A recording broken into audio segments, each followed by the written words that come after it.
maybe more than feeling really confident is I do a lot of the things I'm confident in.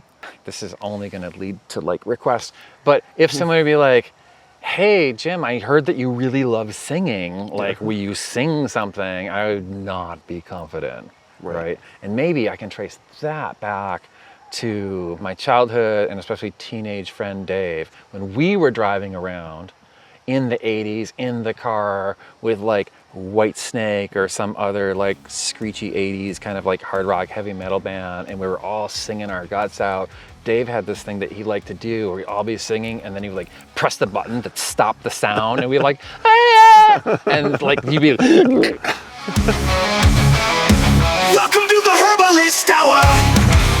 This is where community together, merging the power of people and flowers, the sweet and the bitter to the salty, the sour, umami. It's time for the Herbalist Hour.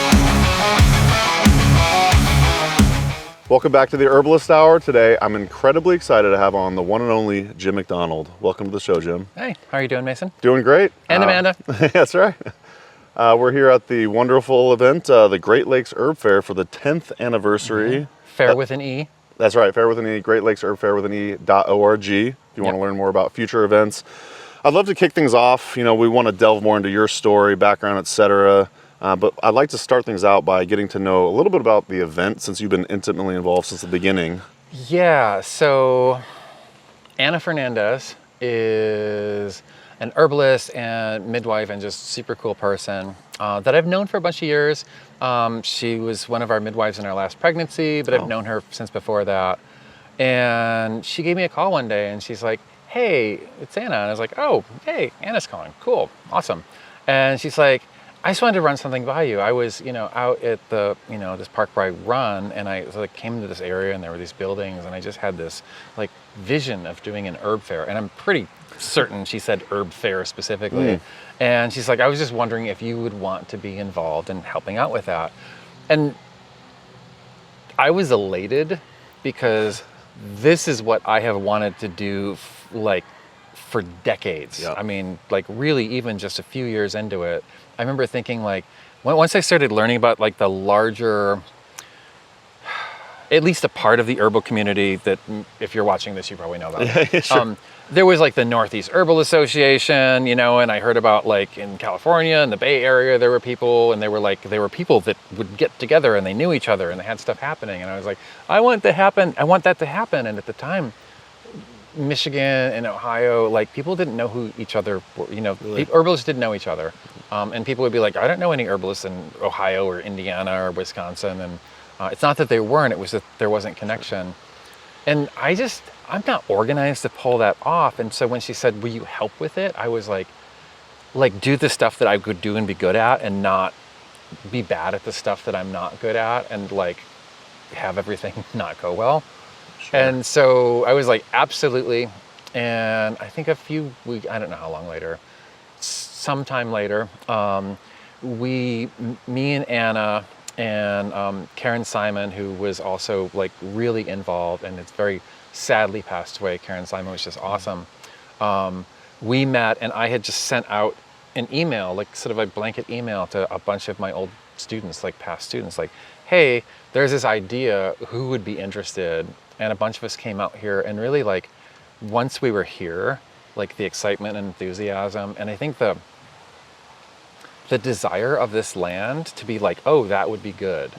This will be a good thing. Like it was like we were all for it and the land was all for it. And this place is really what keeps bringing us back. Sure. It's like a lot of the herb conferences and, honestly, if people ask me what herb conference is, I think is my favorite, like my stock answer is whichever one I'm at the moment, But one of the things that's really special about this is like the outside time, so the classes are intense mostly. There's a couple indoor spaces, but intense, not intense per se. Yeah, a little bit of both. Yeah, sure. Intense. But if you're walking back and forth to classes, you're walking down trails, you're walking through meadows, you're walking through woods. Yeah. You spend the weekend outside. And a lot of conferences, that's not what happens. People are even camping too. Mm-hmm. Yeah. So I think that the connection to the land is really important.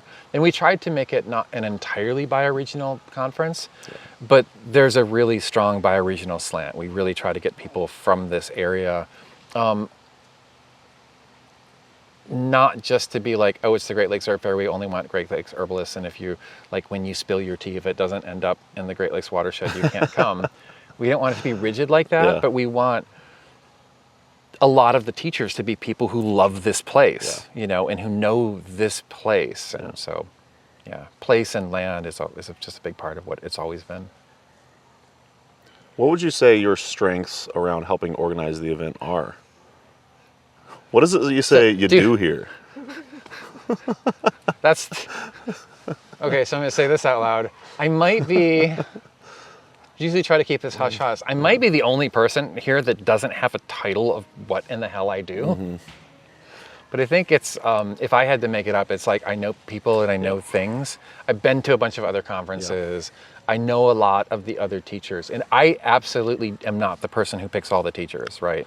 You have some influence. But it's like, I'll be like, oh, I heard about this person, and I heard about this person, and I heard about this person. And more to get like class proposals from people. And then when we get the class proposals, I'm one of the people who looks at them.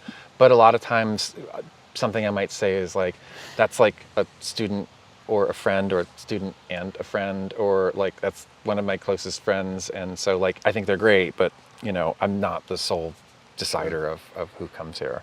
A lot of it has to do with the class proposals. And one of the things that's become a good challenge, but still a challenge, is we get more class proposals than we have spaces for people to teach. There are a lot of people teaching this year. There's like 50 people here? I want to say it was close to 50 It's close at to least, 50 people here. That's a bigger list than when I last saw it. I think before, when I finally saw it again, I was like, oh, there's a lot more people.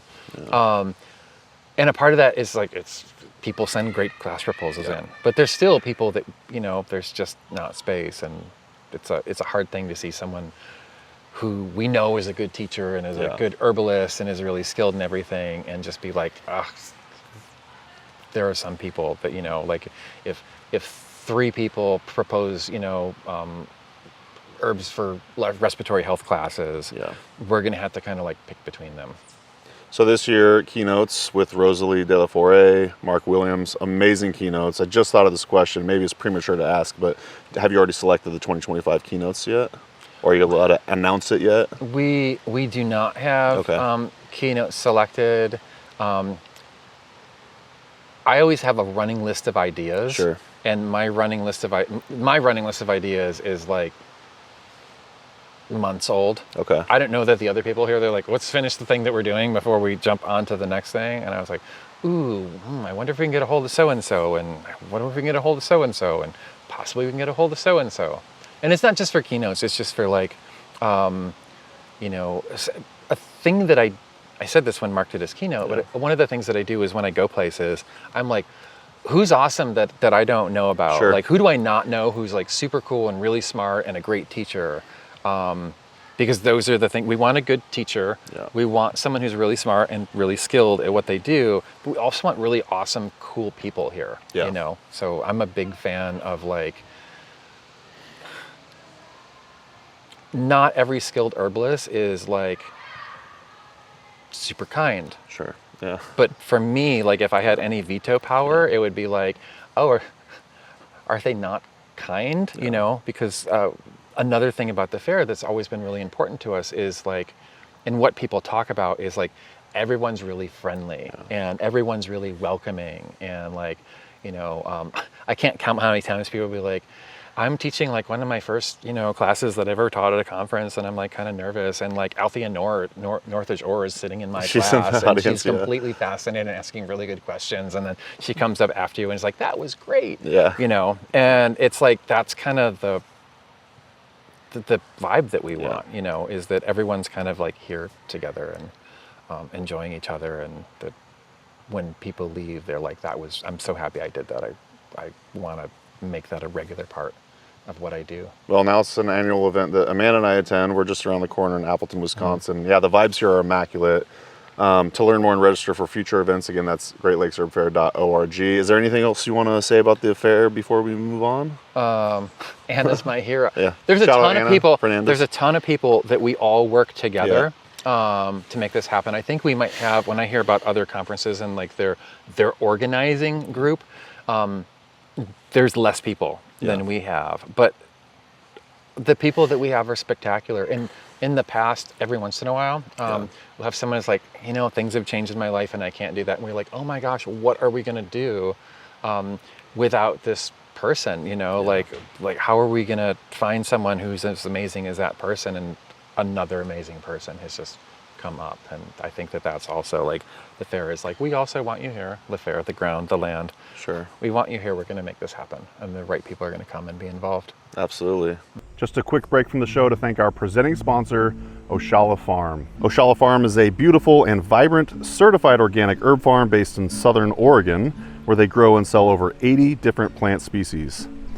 The founders, Elise and Jeff Higley, have been longtime friends, so I highly trust their growing methods and ethics. You'll love the potency and vibrancy of all the herbs they have to offer. To learn more and purchase their herbs and other organic goods, head to oshalafarm.com. So thanks once again to Oshala Farm for sponsoring the Herbalist Hour. Now back to the show. Enjoy. Well, awesome. One more time, greatlakeseherbfair.org. Let's transition a little bit. I'm getting a little hot though.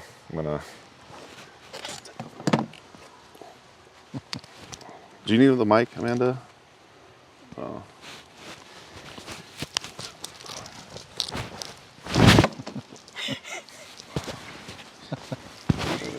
Nice. Very, very good. Anyways. It's very spectacular. That's well done. Yeah, so I just hope that there's one for Stephanie, because no one needs that shirt more than Stephanie does. do you remember making a list, like a rock and roll style shirt of your herb walks? I do. Okay. I remember that. Did you make the connection? Yeah, I made the keynote connection. I'm aware. All right. When the keynote connection happened, I was like, things are afoot. Hi guys. Oh, look who it is. Hi, Rosalee. Keynote speaker time Rosalee for de la my Forêt. Yeah, turn? so we got a guest question.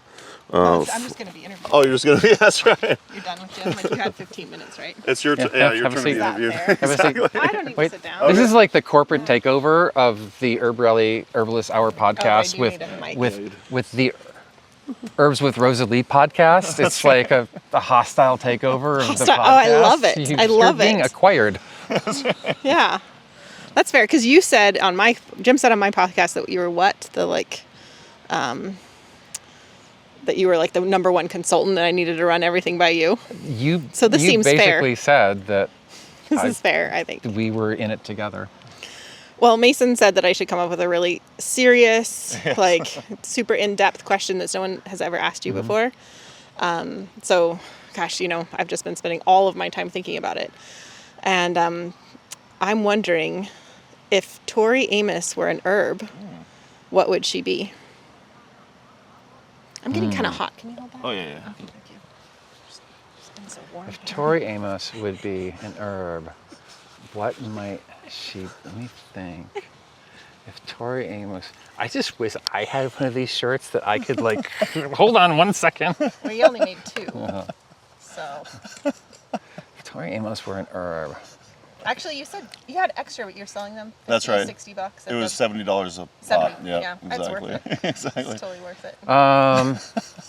Thinking about plants like blood roses, datura. There could be datura. She's a bit tricksy. Well, she does. She's hard to understand sometimes. Like if That you is not like, true. no. If you don't commune with her as well as I do, maybe, but. She has a song called Datura, which I know. Really? is one Which of my favorite songs what did of the hers, lyrics in that actually. song mean? How would you describe the it? first half where she's discussing the plants that got ruined in a hurricane at her house, or the second part about dividing Canaan? The middle part. Datura is that your final answer? Tori is the most like Datura? I'm gonna go with that one Okay, for right I now. think that's fair actually and insightful. Of course, it's insightful. Why? Why wouldn't Could you it be hear me? insightful? What are you implying? Yeah, so it's been fun. Yeah, thank you so much for joining us on the show. Yeah, thanks for having me. I appreciate it. Absolutely. 5 more minutes with Jim, and then it's my turn. That or sounds good. Cool. Cool. This is not Jim's first time on the Herbalist Hour? Well, technically no, because he was on a Zoom call with me and Erica Gallatin actually way back in the day. But this is our first real get to know Jim interview. I'm that's so awesome. going to take this shirt and just put it in Stephanie's closet. Because she knows nothing about it. But she's gonna And see she's us just wearing gonna it. like She's gonna bring me a find protein it. shake right now, actually. So anyway, thanks for having me. oh, Thanks, pleasure. Rosalie. Thanks for Yeah. answering my question. So for the list, Anytime. Anytime. So for the listener, that was Rosalie de la Forêt. Awesome keynote, by the way. That was incredible. We'll have to talk more about that. But we made Jim a special shirt. So if you're just listening to this on the audio, but anyways, you'll have to check out the YouTube video. Yeah. What are you gonna say, Jim? Oh yeah, for the audio people. That's It's right. just They don't know what happened there. Understanding what something is happening. Yeah. Well, sweet. Well, that was fun. Let's move on. Let's get to know Jim a little bit more. Just gonna give you props, Jim. Everyone seems to really love you. You got a great sense of humor. You attract all these incredible people to the Herb Fair, and I know it's a team effort and everything, but people are very drawn to you. Your teaching style, you make everything so light and fun, and you're still learning so much along the way. I'm just kind of curious. As a kid, were you always kind of that confident, gregarious guy, or where does that come from, would you say? I see a lot of that in Rowan, getting to hang out with him a little bit. Was Your I son. always confident? Yeah. I mean, maybe about some things, Yeah. but like I'm a kid of like the 1980s Ronald Reagan era, like middle class, upper middle class, like bland suburban, like mowed lawns and Sure. trimmed hedges and lava rock mulch. That's like what I grew up with. I did Digging not, yucca plants. Yeah, I did not really grow up being an outdoors kid. Yeah. The outdoors kid we got is like we played in the field. Yeah. Like the field, because there was a field like close to my house, so that was the field, and then there was like a patch of woods that wasn't cut down, which was the woods. And we went and spent time in there, partially because it was cool, but partially also because there were no adults there. We could do, I was going to say something around. We just go out there and kind of like do what you did in the 80s, which was anything you wanted, whether it was safe or not. Yeah.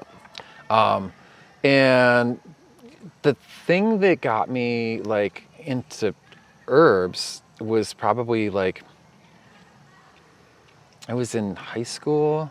Oh, this is a good story. I was in high school, and we were going to a beach that was like a beach with a lot of people trying to either turn Whitesnake louder or turn Belle Biv DeVoe louder, or maybe turn Michael Bolton louder, depending on, to be loud with their little cassette deck boom boxes.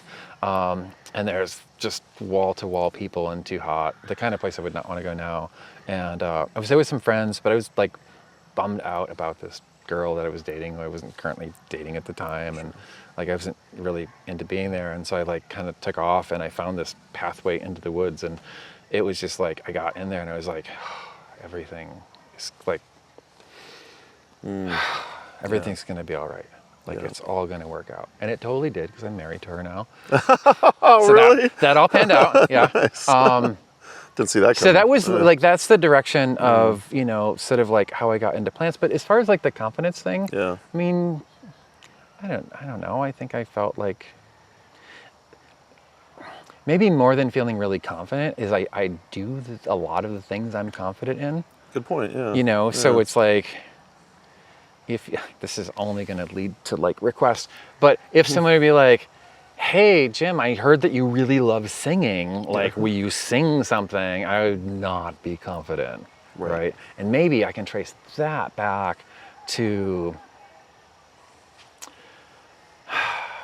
my childhood, and especially teenage friend Dave, when we were driving around in the 80s in the car with like Whitesnake or some other like screechy 80s kind of like hard rock heavy metal band, and we were all singing our guts out. Dave had this thing that he liked to do where we'd all be singing, and then he would like press the button to stop the sound, and we'd like, ah! And like you'd be and And maybe some of Great that, friend. like, oh, like, is that what he did? Or is that like, oh, I thought I was actually doing better than I was? That might have been it too. But yeah, I would not feel confident about that. I'd be For like, sure. oh, self-conscious. Yeah, so there's a bunch of stuff that I'm like not solid with, but I try to, when I'm out, I mean, especially in the herb world, like when I'm out, I don't know how like the whole teaching thing came to be something that I was good at, Yeah. because I got nagged into it. I was going to a place where people, this is long rambly, by the way, that's a rambly person. We're prepared for it, Yeah. Jim. Yeah. I'm not fun to write captions for. I was out at a place where, just to make things simple, people would walk barefoot where there were fires, and some of them didn't know to look down. And so people would step on hot coals and be like, oh my gosh, so-and-so burned their foot. And I would like just wander off and pick something and bring it back. And over the course of maybe like a year-ish, you know, someone noticed that it was something different every time. And they would ask me, and they're like, this is not the last thing that you had. And I was like, oh, that thing's not growing anymore. Like the chickweed's not growing anymore. So I wanted to try this out because I know that that one works. And then the place that I was at had classes, and they're like, you should do herb classes. And I'm like, why would I do that? I don't know how to do that. Why would I do that? And then when eventually I got bothered enough time, it was easier to say yes than to keep saying no. I taught a series of 3 7-hour herb walks of spring, summer, and fall. Just dove right in. Yeah, 7 hours. You got a bottle of tincture. You got 20 some odd pages and handouts. We fed you. Cost like $20 if you were a member. I got like a smidge of that. Yeah. Those were the days. Wow. Were they tinctures called bittersweet botanicals at the time? No, that came much later, and that was like they might have been like masking tape tinctures. Okay, yeah. Maybe I printed out a label, but they might have been masking tape tinctures, or like packaging tape over a piece of paper. That's probably what it was. You got to start somewhere. Yeah. Yeah. Well, thanks for sharing all that. Yeah. Always been curious. Why don't we go into a little bit of herbalism here, and I want to attribute a couple of different sayings to you, and we'll start with the first one. I always say, Jim Mcdonald says this, and it's gentle does not mean weak.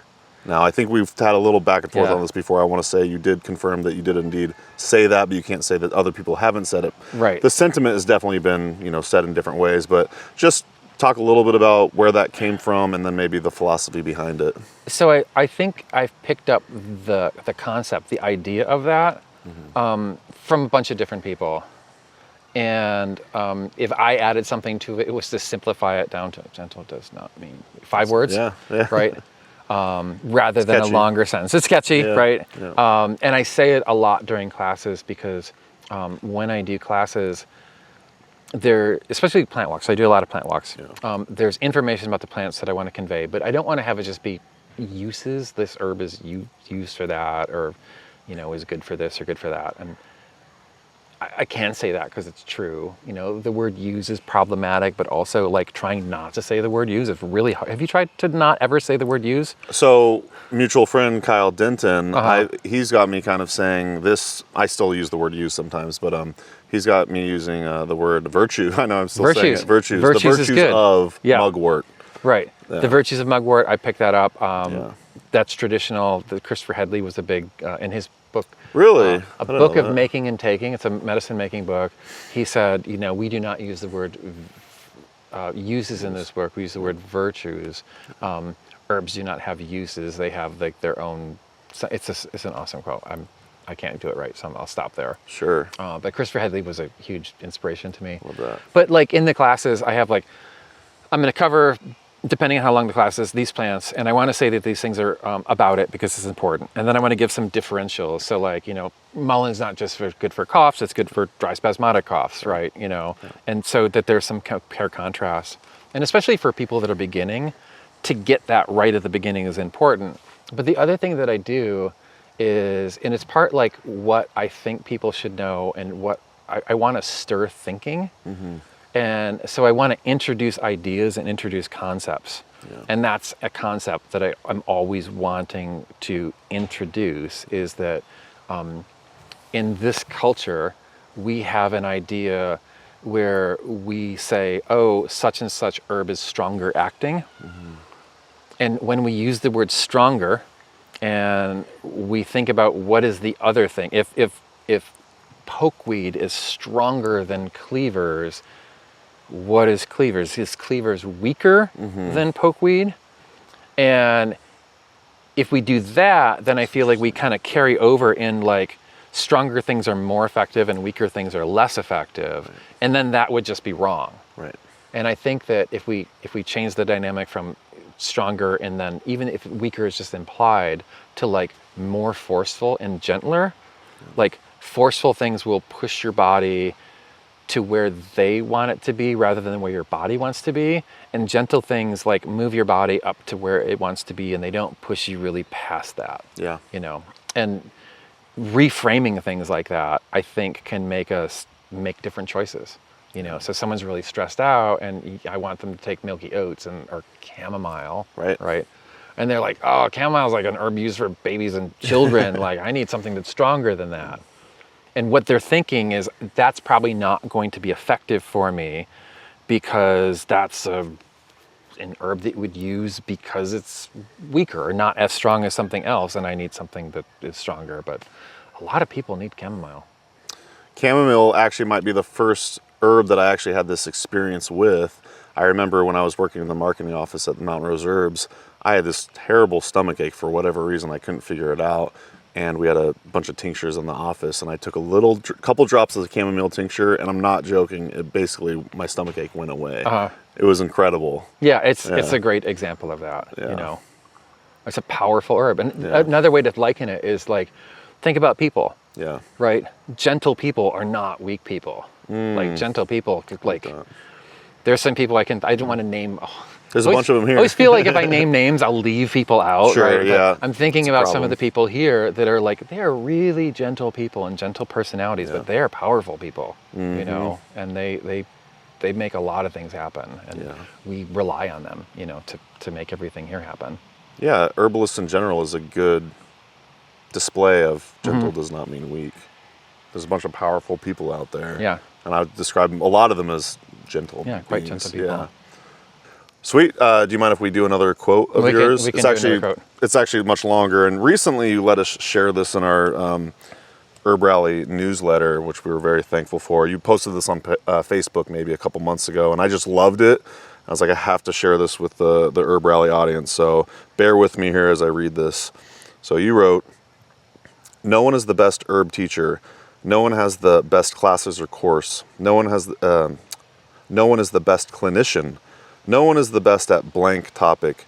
No one makes the best salve or tinctures or oils or whatever.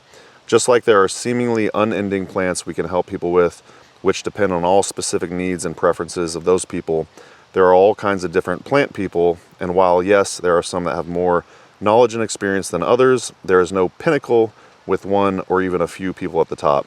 Thinking in terms of best, quote unquote, limits the potential depth and breadth or our thinking. We don't benefit from making herbalism competitive or from making fellow herbalists competition." And, you know, just rewinding a whole year ago, I interviewed Rosemary Gladstar. We actually started our interview talking about cooperation versus competition, and you actually introduced her onto the stage for her keynote address in a similar vein, and kind of reminds me of that, and I was just hoping you could kind of expound upon that. I'm not good at sports. Pickleball? It could be, thinking open-endedly here, it could be that because I'm not good at sports, because I was just really bad at them, I can barely throw something in a wastebasket if I'm right over top of it. Like, it's astounding. It defies the odds how I can be so close and yet miss so often. And maybe that made me have a resentment to sports and also to competition, right? And want to go into things that weren't competitive because then I wasn't good at the things that were competitive. So that could be there. But I think maybe more than that. Although I really don't like things that are competitive, and I don't think competition is inherently bad, I think that competition is overexpressed in the culture. And I started like on Facebook a long time ago, like a group called the Great Lakes Herbal Cooperative, which was a place that everyone could post classes that they were doing in the bioregion. Because if more people are doing stuff, then more people get turned on to plants. That if more people get turned on to plants, then there's more potential students for other people or clients for other people that are doing stuff. And like, more people will bring everyone up. I have a quote of you of like all ships rise. Or Yeah, a something like rising that. tide lifts all boats. Yeah. So there's that same concept. See, it's a mutual quote. Appreciation Society. Well, hold on, I have a shirt. Do you have a Mason shirt on?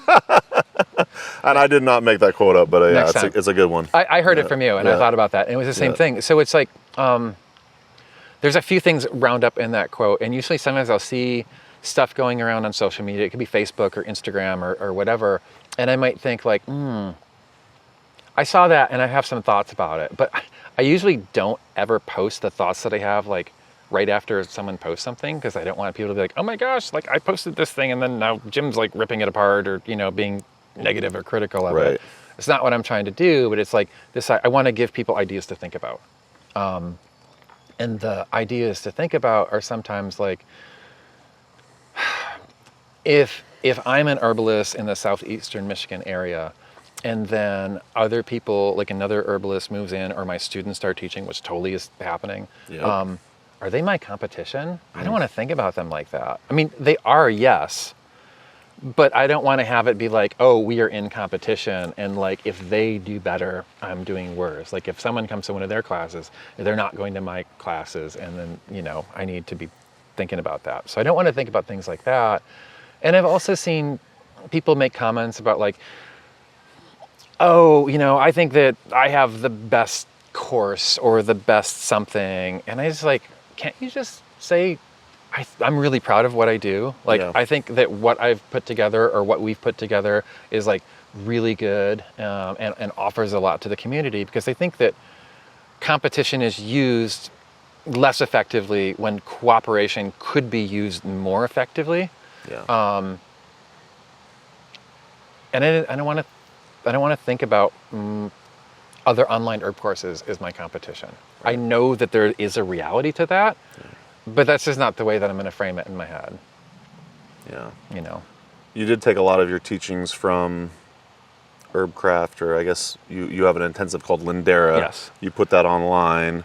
So that's herbcraft.podia.com. Am I getting that right? It is. Okay, sweet. That's good. So we'll leave links to that in the podcast show notes, YouTube description, etc. But how has that been going in general?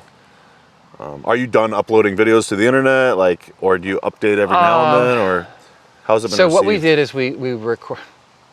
It was during the pandemic. We had just started doing some live stream classes online, and then the pandemic hit, and we're like, shit, we got to figure out how to like do the course. And we, you know, at the beginning of the pandemic, it was like the course is starting, and like the students have made deposits, and like, oh shit, what will we do if they want refunds and all of that, you know, because we spent some of the money. You know, we got it a while ago. It's not around anymore. Gotta live your life. So we cobbled together like what we did, and then we recorded, like we kind of pre-recorded what the class would have been if you were there in person. And then that was for like 2 or 3 months, and then things opened up and we met outside to do the class and complete it. But the next year we're like, oh, we should build on this. And so we finished most of the rest of the classes. And at a certain point, probably like next year, I have to go through, because I keep learning things. Sure. And a student will ask a question. I'll be like, oh, I didn't get that right. Or I have a better way of doing that now. Or I have a new thing that I want to add. Or I didn't talk about taurine. Or, you know, so I'll have to go in and probably will do some like fills rather than recording them all. I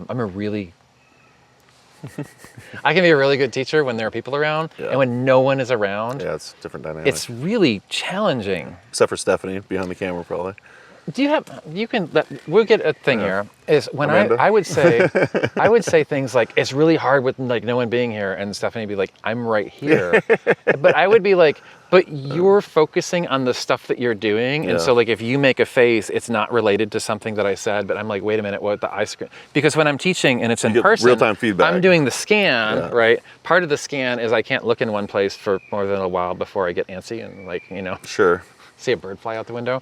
But I'm also doing the scan to like be looking for facial expressions. And if I see a scrunched up face, then I like will scan and be like, okay, there's only one scrunched up face. They could have an itch or there could be something different. But if I see a bunch of like scrunched up faces or like an expression or something, I'd be like, oh, something didn't land, or maybe I wasn't clear, or maybe I did the thing where like I said the wrong word and didn't realize I said the wrong word. And so I can check in on that. And when no one's there, you don't get that feedback, and you don't get stopped with questions. And when you're a rambly person like me, you start to over ramble because there's not like the speed bump of a question or a speed bump of someone say, can you repeat that, or can you say that a different way? So it was a major learning curve.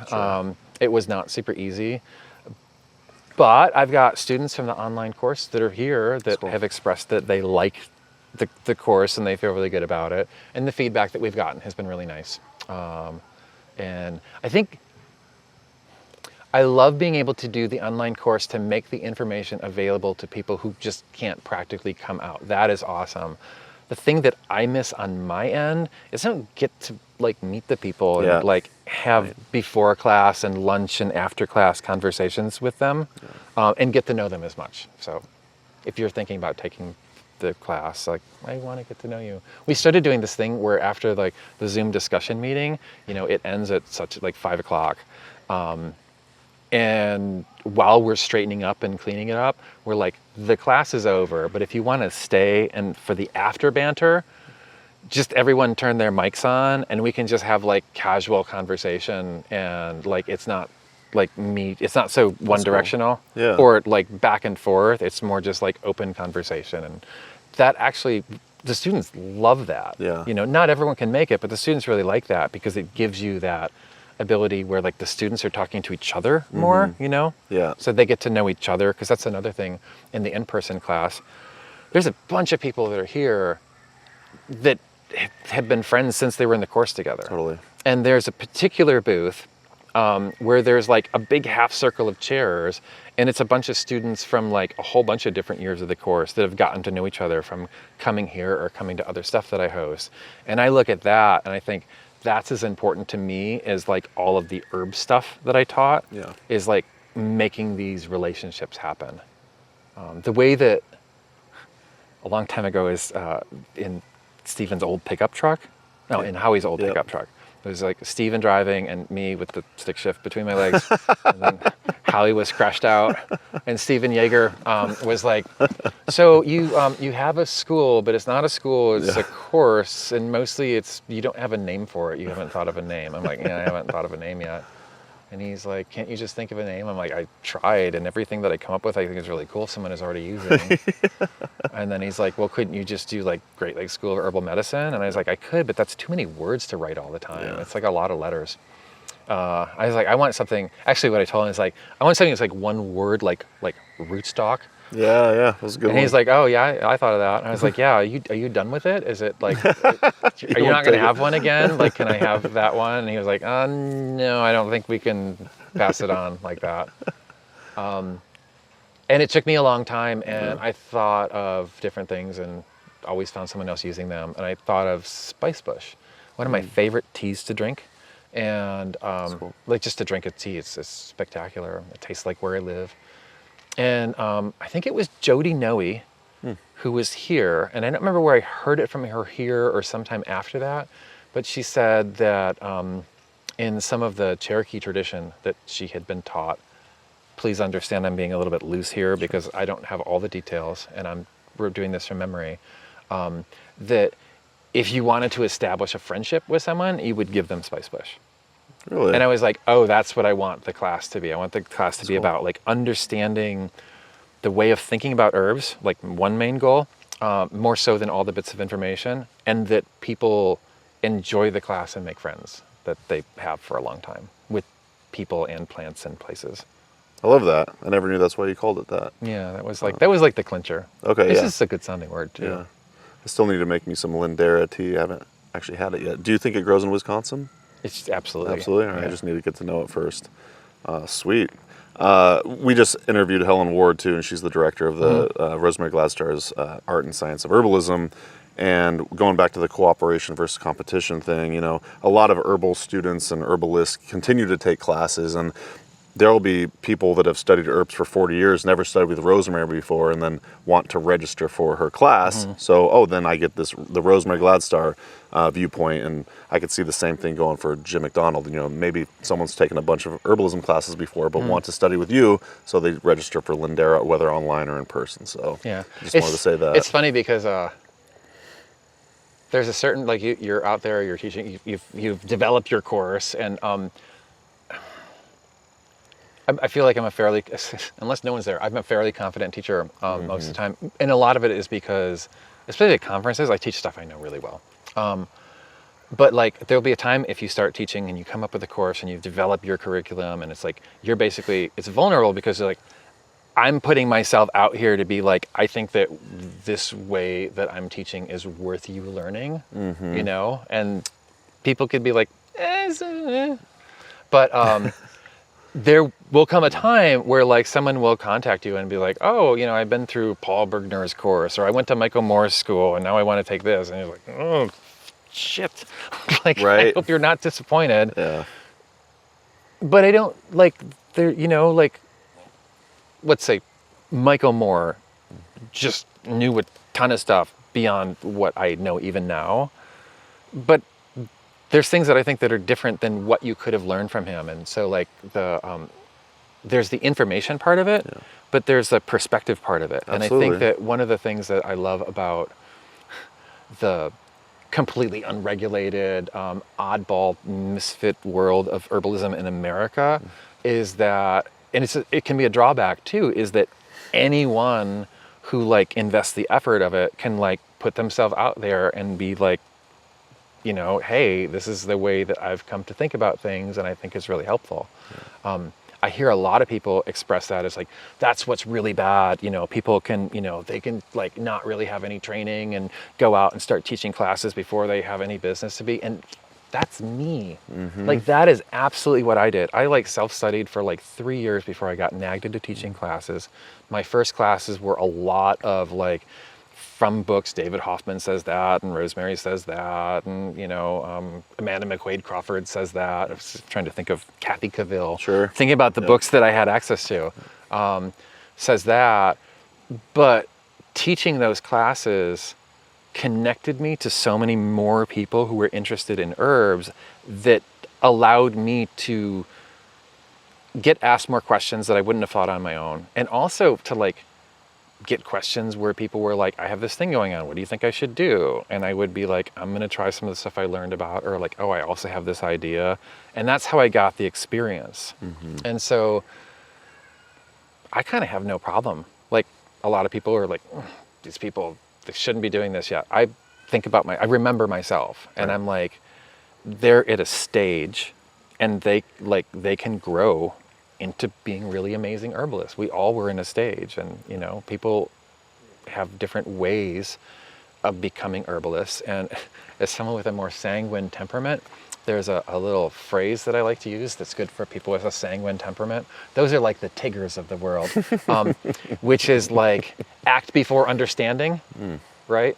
There are other people who are like, understand before you act, otherwise you might make a mistake. And then there are people like me who are like, yeah, I just need to start doing it, and I'm going to figure it out, and as I'm going. As long as you're not doing any harm, right? Well, it's all about scope of knowledge. Yeah. If you have the ability to say the simple words, I don't know, Yeah. I don't have experience with that.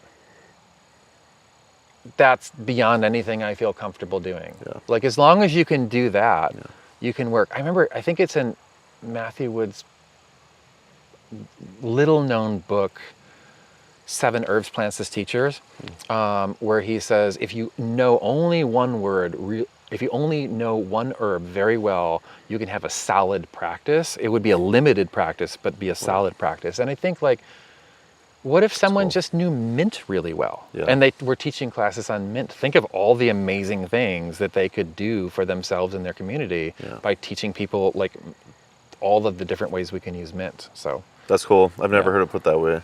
yeah, I just want herbalism and the term herbalist to be really accessible and open, you know, so when the question is like, you know, am I an herbalist?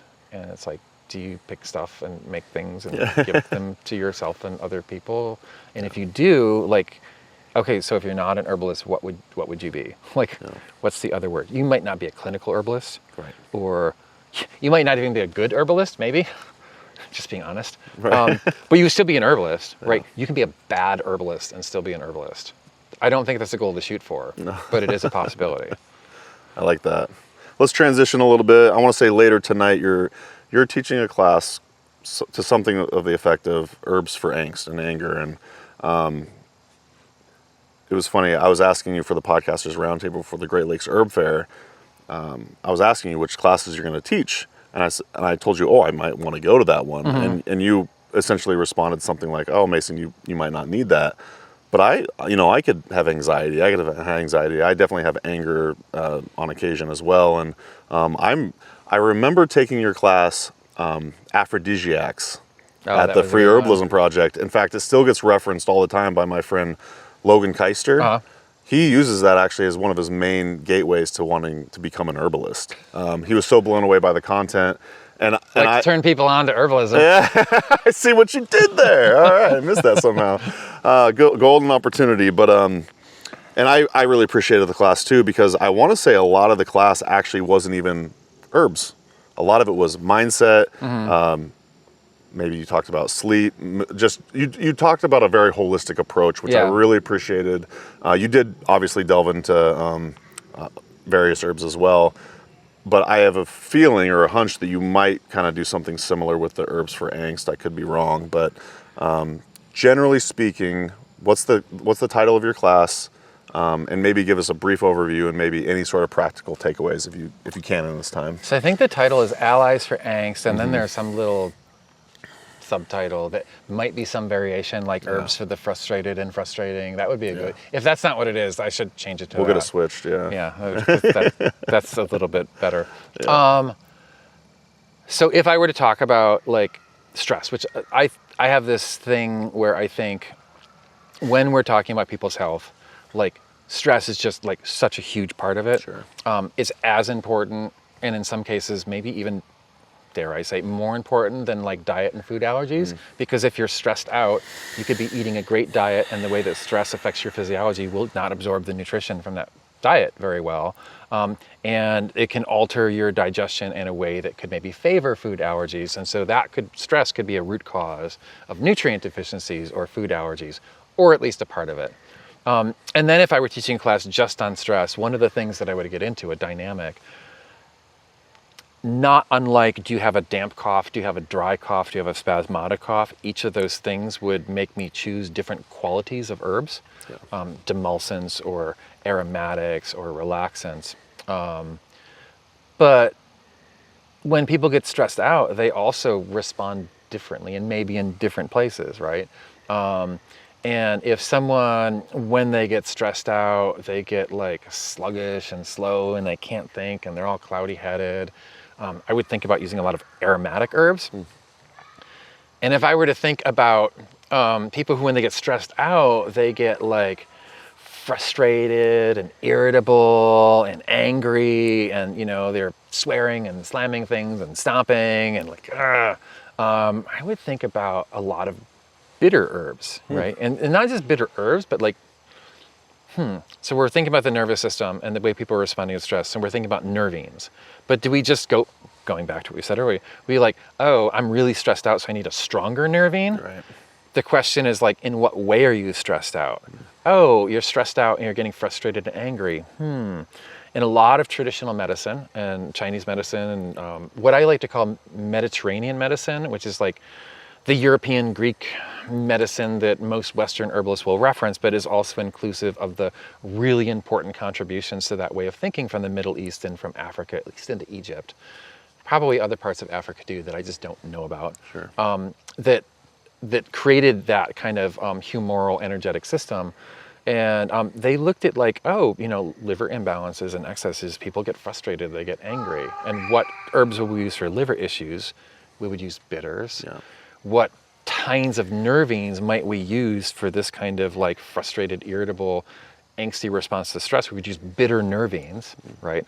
So that's the ideological part of it. And then I think like, okay, so that makes sense ideologically. Does that actually pan out? And so I think like, well, what are some bitter nervines? Like skullcap is one.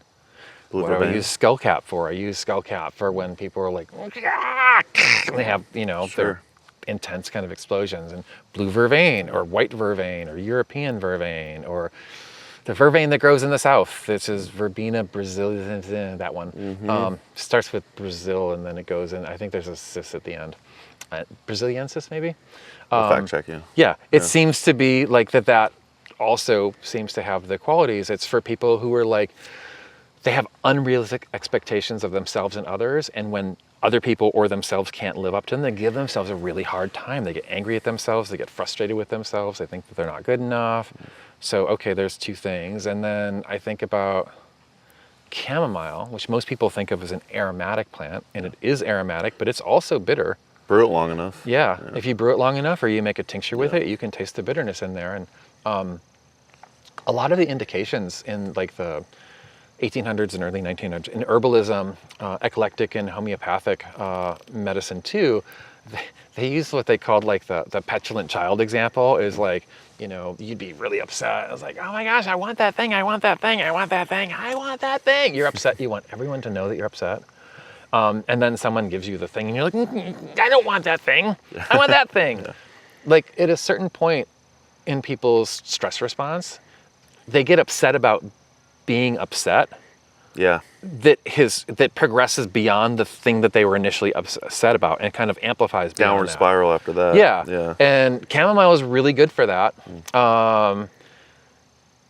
And if we were to go back to like the humoral system of medicine, the Mediterranean system, the Unani tib or the Greek medicine, they had these temperaments, and the choleric temperament would be sort of like your type A, like achieve, go, do temperament that also has a tendency to get irritable or angry when they go into excess states.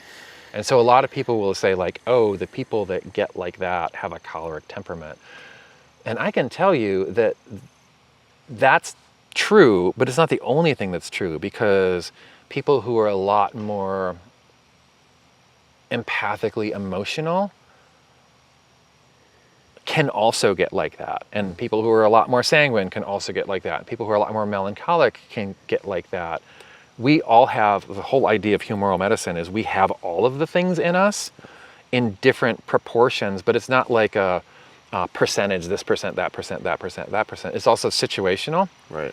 And so like, if someone is normally that more emotional, empathic person and they just have had it, right? Maybe they do so much caregiving in their life and they've dealt with not being appreciated long enough or taken advantage of, and they get to a point where they're like, you know what? This thing. Rah, rah, rah, rah, rah. And I wouldn't say, well, that person's, you know, a lot more phlegmatic or, you know, empathic, and so I would use the herbs for that. I'd be like, well, how are they, like, what are they doing right now? Like, what is the thing that's happening right now? They may be dominantly something else, but right now they're like really venting their choleric energy. And like, how can we address that? And not that it's inherently bad, but sometimes when you do that and you kind of like, especially with angsty stuff, you go a little bit overboard. And you might say things to people that you're like retrospectively was like, ooh, that was maybe not great. Or if you're a door slammer or something, you know, it's like, it upsets other people you live with, right? You know, so it's been thinking about that stuff and sort of like framing it. Again, it's a framing the way of thinking class. I'm really big into the way of thinking. Yeah, yeah. So for those of the listening or viewing that can't make the class, do you think you'll ever make this a longer online offering? There is a plan to do, much like the books that you can read on my website that I'm writing, there is a plan also to do the long-winded temperaments course, which would include that material. But it's worked into all of this stuff that I do. Yeah. You know, so if I was doing an herb walk and I was talking about vervain, Yeah. I would throw some of that into the vervain part of talking. And if I was doing an herb walk and I saw skullcap, it would fit in there. If I was doing a class just on nervines, it would fit in there somewhere. So all this stuff is woven in, Yeah. you know, so that any one class isn't only about one specific topic that's really narrow. It's like there's a lot of weavings in there, and that someone can like pick at a thread and see where it leads and have new stuff to learn. Very good. Well, we look forward to that course along with your many future books that you're going to write. No pressure. No pressure. Couple more questions for you. I haven't asked this on the show in quite some time, but it used to be kind of a regular question I'd ask because, you know, getting used to the whole interviewing thing, I wanted some questions to rely on. But I think you're a great person to ask this. If you want to make herbalism your life, your career, etc., but it seems daunting, intimidating, because you're just a beginner, what kind of advice would you give to the aspiring herbalist? Career complicates it a little bit. 'Cause Sure. It implies, Yeah. You want to make a living out of it. Right, right. Yeah. Let's put that aside for a second. Sure. If you're learning about herbalism, I think one really important thing to keep in mind is it's not a race. It's not a like race to learn all this stuff so you can get to be the good herbalist that you're going to be really fast. Because the slow and progressive application of knowledge is what creates like the foundation for what you know. And it's rooted in not just information, but experience applying that information. And it's hard to do all at once. And I find that trying to make everything happen faster also, it stresses people out. Yeah. Burns some people out. You know, they're just trying to do too much. And then they're like, I don't know why this isn't working. And it's like, take your time. I mean, like, there's still a ton of stuff that I don't know. Yeah. You know, there's a lot of, like, there's whole topics that, you know, if you were to ask me, like, you know, what would you do for, like, you know, parathyroid issues? And I was like, refer out. Right. Ask someone else. Who do I know that would know that stuff? I would, you know, find that person. And it's something new, like, that in my future I get to grow into. But I do think that there's sort of like this idea that whether you're taking a course or you're learning through books or it's in person or it's online, that like, you know, so-and-so is amazing and they have this program and maybe it's a 1-year course or a 2-year course or a 3-year course or whatever. And I'll do that and I get to the end of it and, you know, I can be like a clinical herbalist. I would have sucked at that. Like slow and steady is what I'm going, is like learn some, you know, I have experience in this area and then I get more cases in this area and I learn some stuff and I'm like, I don't know so much about that. Someone asked me and start going into that area and learn stuff and ask for help when I need it or say no when I need to. But like not being in a rush. Yeah. You know, because I feel like that there's just a lot of rush and there's a lot of maybe like fear of inadequacy. Yeah. You Do you know? think that's where the rushing comes from? Like, oh, I got to get to this destination sooner so I don't feel that anymore. Yeah. Yeah. I mean, it's uncomfortable to not know things. Yeah. But also you're always, I mean, especially if you're studying plants Yeah. and people and how they interact together, you're always going to not know things. Rosalee said in her keynote that coffee alone has like 1,000 phytochemicals in it or something like that. So Yeah, and it's really, and I think another thing too, and this is something that I'm always kind of like trying to do and pushing the edges of it, is like, if we're thinking of the career thing and thinking like, what do I need to do to like make this a career, make this a living? And I definitely don't have all the answers to that, but trying to keep what you love a part of it, because there's a whole bunch of things that I can honestly think to myself like, if I would have gone off in that direction, I think, you know, I was making some pretty amazing herbal hot chocolate things before that was popular. Yeah. I was like, I could have done that. I was like, do I want to run a business like making like large scale products and like what my job is running a business? Like, no, that's not what I want to do. There's been different things that I thought like, maybe I'm gonna go in that, and then I realized like, actually this is not what I want to do with my time. And so like figuring out the tricky balance of like trying to create a business that sustains you and trying to make it also sustain your love for the thing that you're doing, you know. That's great advice. It's a big reason why I focus a lot on teaching, because I really love teaching. Yeah. I love all the other parts of it too, and actually I don't love putting labels on. You still do that? Yeah. Oh yeah. I just make Rowan do it. Yeah. See, there's things that he'll do, and there's things that he's like, no, I don't want to do that. Yeah. I talked to him about it, and like, you want to press out all these tinctures? Oh, I don't love pressing out tinctures. Yeah. That's a lot of work. You wear a lot of hats. But you do teach. You teach a lot. You're a clinical herbalist too, right? I never say the word clinical, but you don't? I work with people. You work with people? Yeah. It's Sounds a little too clinical. It's totally a word thing. As soon as someone's like, oh my gosh, I like Jim so much, he's so warm and clinical, I'd be like, oh, maybe I do like that word. But so warm and clinical. Don't love the sound of the word, you know. Fair. I work with people.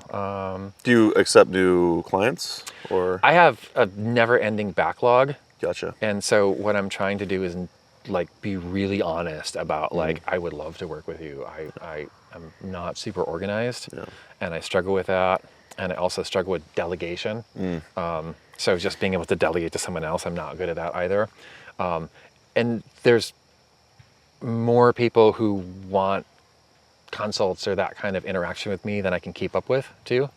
And so like, I try to do the best I can. And on my, on the website, which my wife is making a much nicer one. Heck yeah, we've been waiting. Looking forward to it. You'll be able to look it on your phone and not swear at me.